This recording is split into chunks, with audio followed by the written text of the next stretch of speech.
Hi folks. Times we live in today are scary. Religious freedoms under fire, racial divide never more evident, political powers fighting, foreign countries looking to exploit our country, news media reporting unfair on issues, folks searching out the truth. I listen to the news, then I listen to the SpearZ Spin. Mike Spears has experience, education, determination, and grit to get what's going on in our country. Listen to Mike Monday through Friday. I'll listen. Hope you'll be listening too.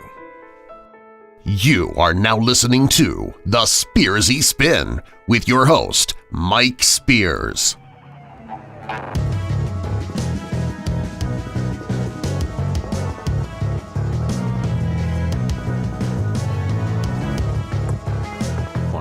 Hi folks, and welcome to the SpearZ Spin. As always, I'll be your host, the young and semi-talented, I guess, Mike Spears.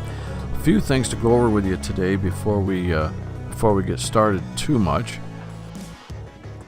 As you know, yesterday we're going to open the show talking about the abortion doctor Kermit Gosnell from Pennsylvania. There's some interesting things that are happening there, but we had to preempt it because we need to talk about a couple things. One, we're going to talk about the two California police officers that were shot on Monday. One has sadly died. The other one is in the hospital, but is expected to live. The other thing we'll be talking about is Representative Tom Reed, who was at a Chautauqua County Town Hall meeting, and it would appear as though that the Michael Moore quick response team was there heckling him, causing a lot of problems. A friend of mine and her husband were there, so I've got the inside track. This coming in now from the Chicago Tribune, courtesy of the Chicago Tribune actually.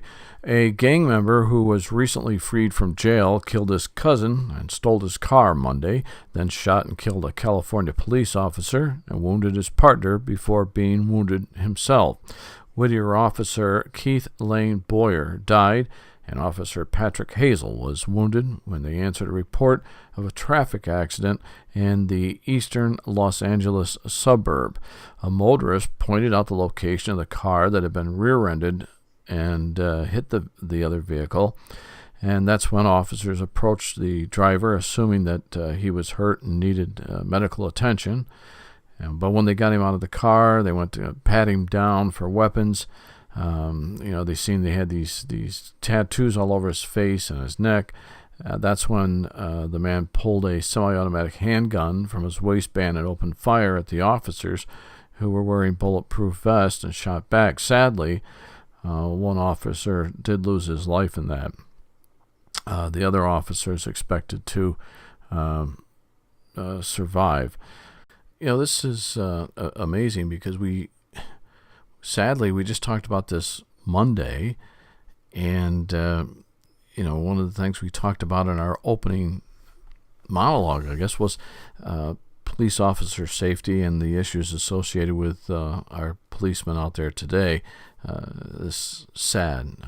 It's very, very sad, and it goes back to, what we've talked about is we have people who have been stirring the embers, if you will, and creating all these victims, and everybody's a victim, and if you're not a victim, then you probably are a racist or a bigot, and on and on and on and on.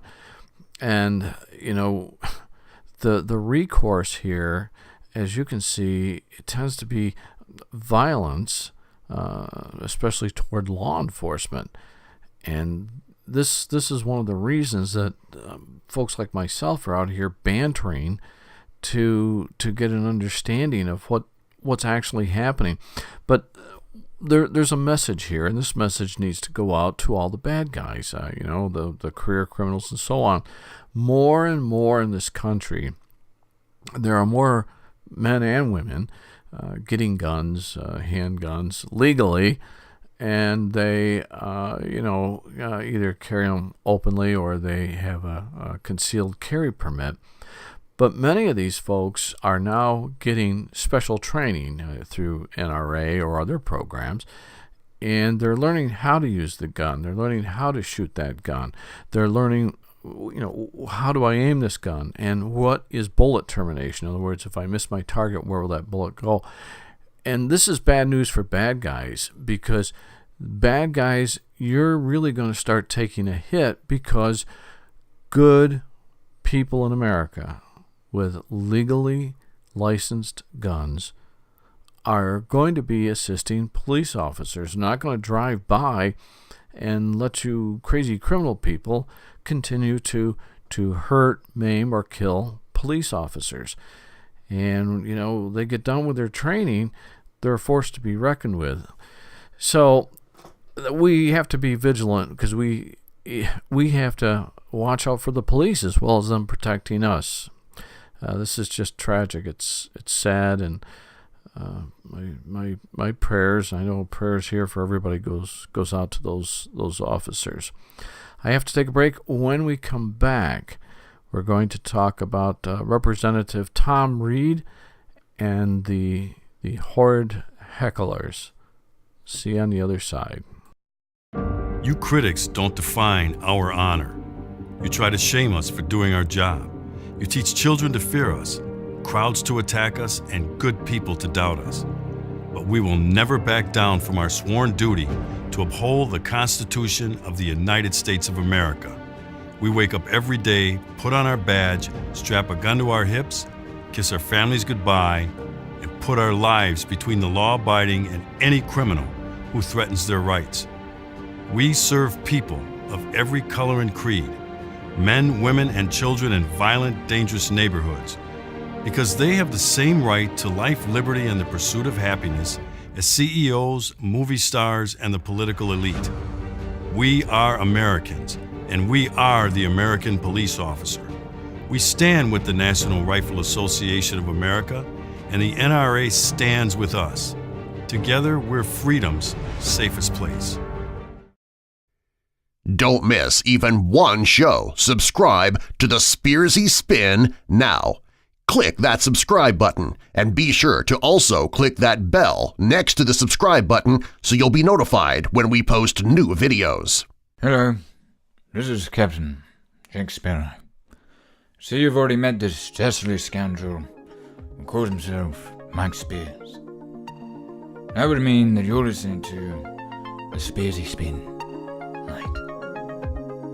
By my reckoning, if you give a thumbs up and subscribe, this would make you one of the crew. Savvy?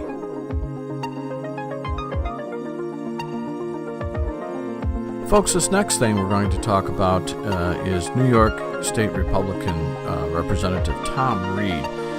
Now, Tom Reed over the weekend gave a town hall address, attempted to, but he faced some angry crowds. Now, I was fortunate in a way because a friend of mine and her husband went there, hoping to talk to Mr. Reed, but because of the people that were there hollering, screaming, and carrying on, he couldn't. Now, this is a little news clip here, and that I'm looking to see.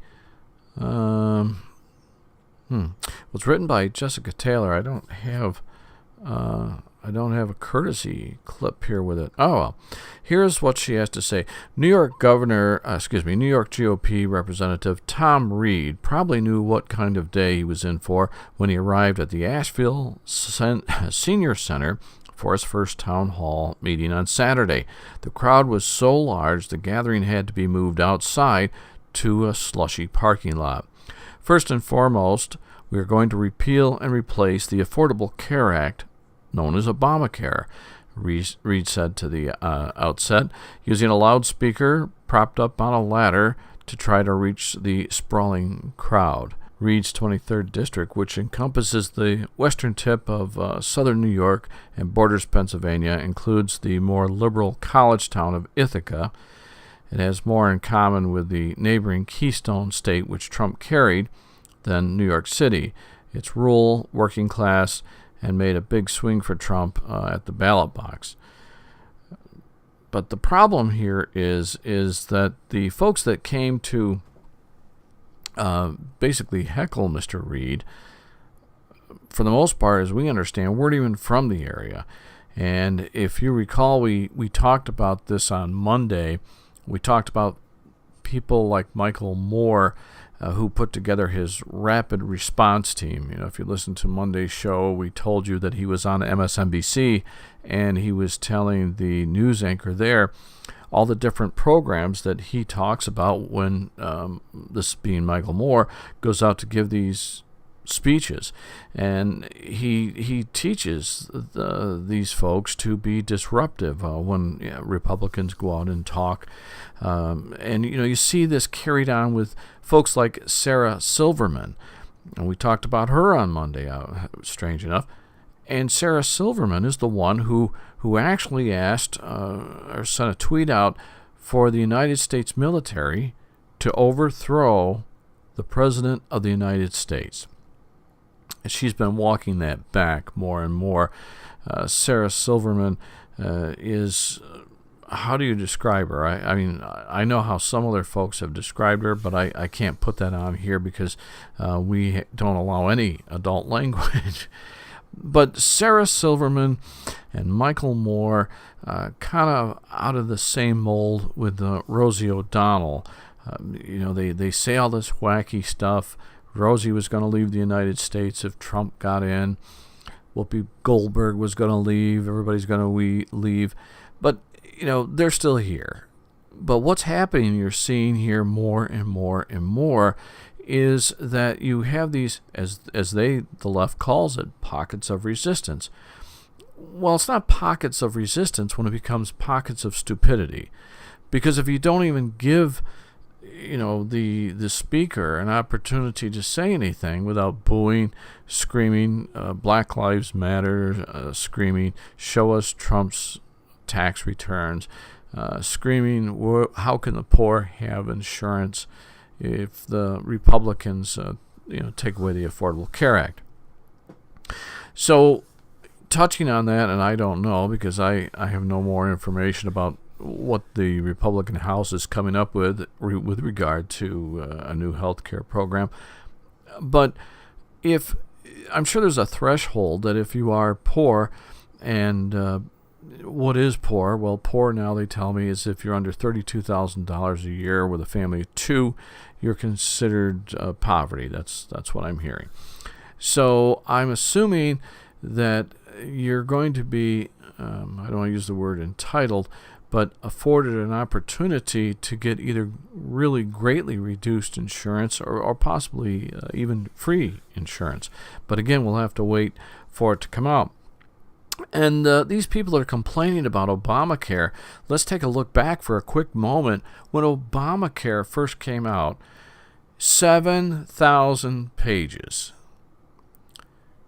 And so when they being the Republicans, when this first came out, wanted to have some time to vet that, it was set up in such a way that there just was no time to begin reading 7,000 pages, and Nancy Pelosi was the one that said, we've got to go ahead and pass this and read it later. Probably not the best idea. So that is the gist of what is going on there. And, Michael Moore, at one of his other meetings, he was still in California when he had the meeting for the bunch of folks shortly after Trump was elected, and he came up with all these other programs on how to get the president to act out, make mistakes, or do something illegal. Now, I don't have the clip here, but you could probably find it if you want to Google it. But Michael Moore said to a group of people that we need to enlist the help of comedians. Yes, I said it, comedians.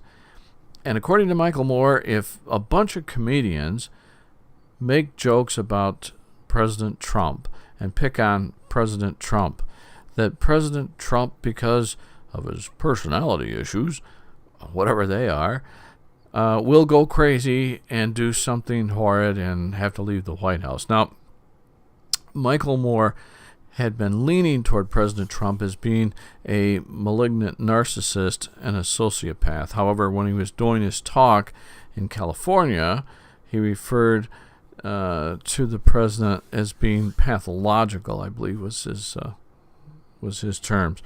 So I guess what I'm saying is, I guess we're going to get to the point where a lot of folks are going to show up more and more and more to hear what their representatives have to say. In this case, it was Mr. Reed.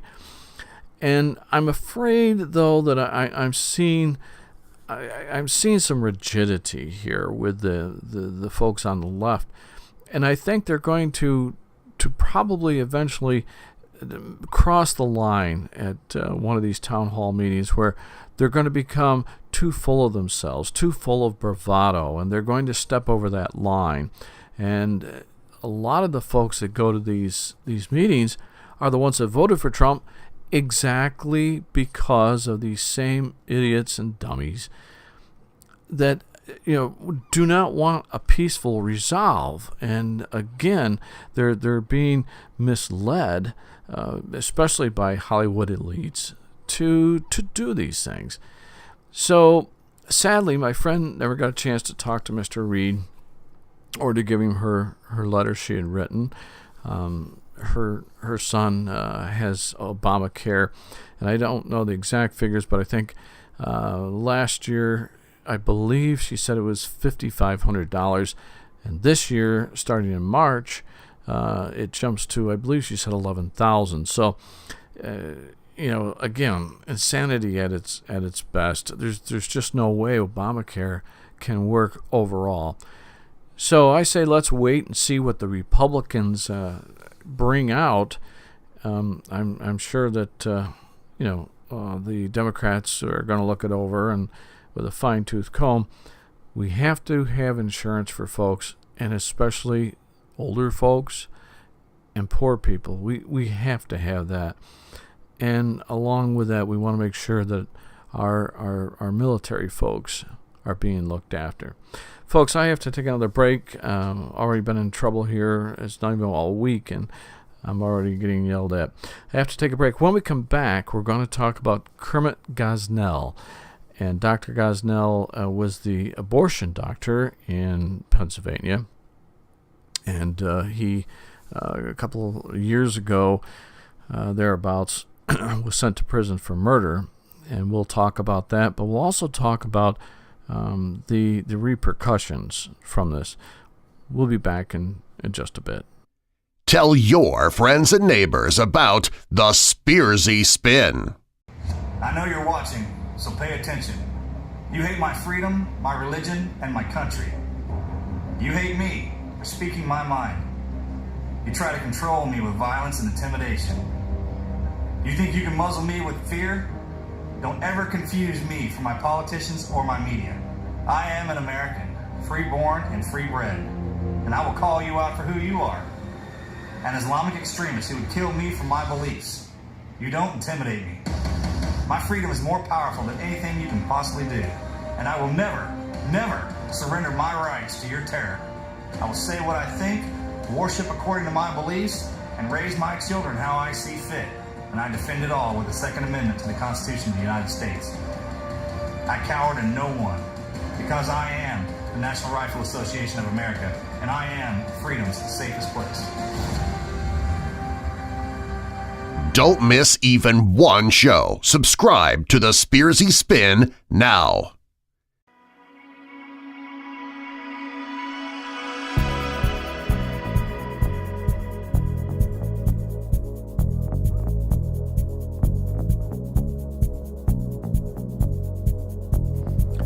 Okay, folks, and we are back right here on the SpearZ Spin.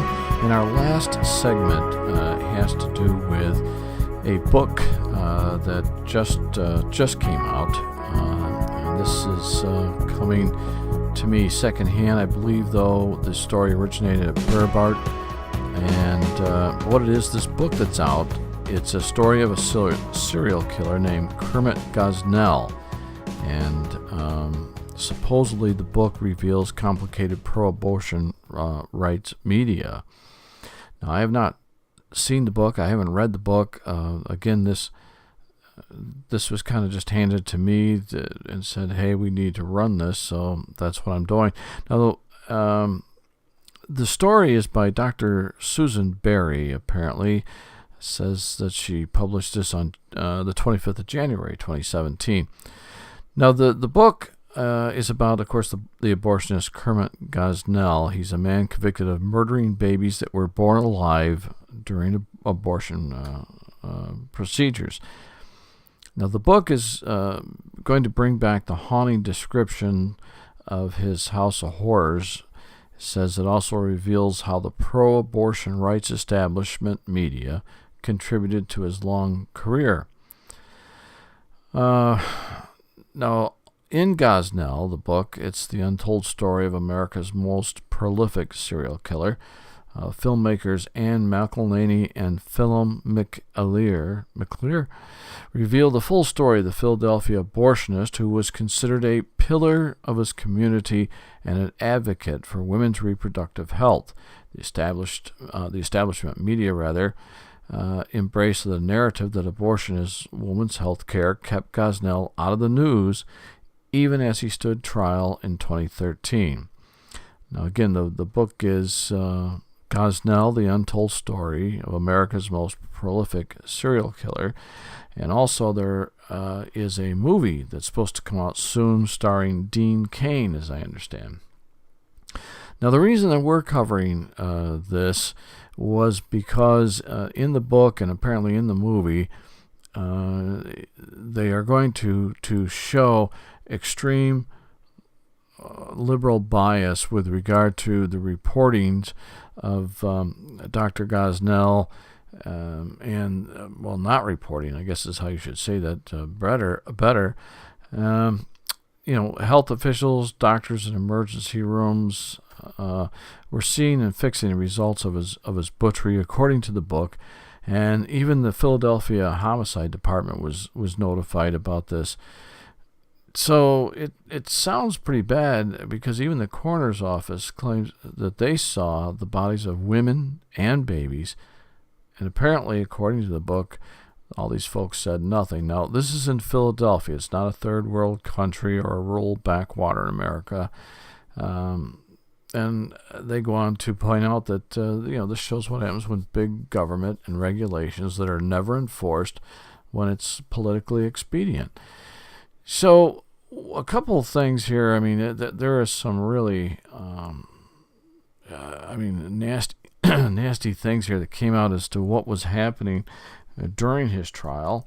And I have some cliff notes that I was given, and I went through and I probably crossed out 75% of the notes because I wasn't even comfortable putting them on the air here. But it does appear that the media did not do a good job of covering Dr. Gosnell. And of course, it's related to us now that Dr. Gosnell, for the most part, doctored for and performed abortions mostly for black poor women that were in that area. Now, also, there's a report here in front of me that they also are reporting that there were dead refugees in this abortion clinic. And again, I'm just giving you what I have. I can't confirm or deny any of this. Also, they say that the doctor, which may or may not be correct, but he kept trophies, parts of these aborted fetuses in jars. Now, for 17 years, according to the PA Health Department, apparently they did minimal or no investigations at all. I mean, no health checks. And again, that's coming from the book here. However, there was 2 police officers that eventually got involved when murder was suspected, and one of the things that they reported was that when they went into the clinic, there was a horrid stench. And again, you got to keep in mind, I've cut 75% of these notes out. You can read the stuff in the book. The book's available at Amazon. The police officers also reported finding lots of cat feces as well as unsterilized medical tools. So there's another report here. I don't know if this is founded or not, because this is all coming to me third hand at this point. But supposedly they recovered 47 bodies of the babies and so on. So yeah, there's one here I didn't cross out, and now that I'm reading it, I don't want to put it out. Some of the ways in which the doctor apparently killed the children that were born alive, but I'm not going to put that on the show here. It's not what we're about. So, I really can't do all that justice, but the reason that we're even involved, so you know, is that politically, if in fact, when these folks, get their book rolling out there and their movie out there, they intend to show, according to what they say, that there was extreme media bias, and with that, just not covering this. So that would be our position, is to follow this and to see exactly where it goes, what their thinking was at the time, and was the media involved, and if it was, to what extent. So we're gonna have to wait and see, but I would urge a bit of caution. I'm sure the book is going to really open up some folks' eyes with regard to what kind of operations he had there and so on, but it's not for the faint of heart. Again, I haven't read it, but it's not for the faint of heart. So we will wait to see, and we'll pass more on to you as it comes. That's going to be it for our show. We're trying to, just a note, we're trying to get these times down a bit, and we're trying to get the format squared away. So bear with us, give us some time. I might even get better. I don't know. It's possible. But trust me when I tell you, it's actually a lot of pressure. When I first started this, they said that it's so much easier than how you used to do radio, and nothing could be farther from the truth. But anyway, that's our show, and we'll be back tomorrow. Tomorrow I have an open ledger, which means that I'm going to be handed something between now and then for Thursday's show. It'd be nice to know ahead of time, but hey, we'll run with it. Thank you for tuning in very, very much. We will see you all Wednesday and then Thursday. Thanks. Thanks for listening to today's show.